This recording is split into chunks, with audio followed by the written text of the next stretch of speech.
Alam mo ba, ang puso ko'y ikwit na ng iba.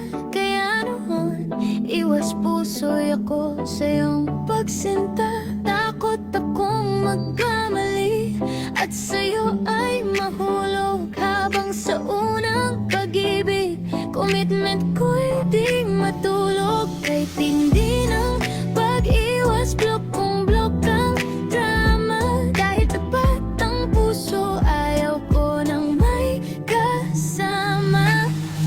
Ilang taon nang lumipas, fast forward ang eksena. Bigla kong nakita, huling message mo, what a scene. Curious lang si girl dahil sa kabilang banda, ang boyfriend niya ay cold, wala nang oras, diba? Kahit nasa relasyon, pakiramdam ay mag-isa. Kaya sa chat mong luma, doon siya nag-usisa. Huling scene, parang error sa system. Di ko dapat pinindot, di ko dapat pinansin. Pero bakit ngayon ang bilis ng tipok? Sa maling panahon, bakit ikaw na lang? Kahit di pa handa, kahit di pa malaya sa iyong huling scene, parang gusto ko na lang sumama.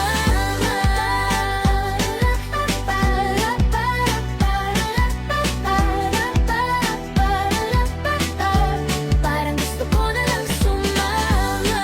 Naisip ng maraming beses, sasagot ba o hindi? Hanggang sa daliri ko nag-send na ng mabilisan. Wala pang isang minuto, may notif na agad. Tila ba nag-aabang, ang bilis mong mag-respond. Akala ko'y karamay sa lungkot na di naranas. Yun pala ang plot twist, laro lang ang lunas. Kung sa iba pala, niloko ng iyong jowa.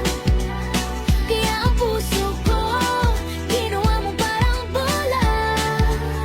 Naghahanap ng gumagugulong o palipas oras. Habang ako'y seryoso, ikaw ay nagpapadulas. Dalawang pusong ligaw, parehong nagkamali. Isang naghahanap ng pansin, isang naloloko sa huli. Isang malaking scam, ang sakit ng ending sa maling tao. Ba't ako nag-invest ng feeling? Huling scene na ito, tatapusin na ang kaba. Dahil sa larong ito, pareho lang tayong talo. Diba?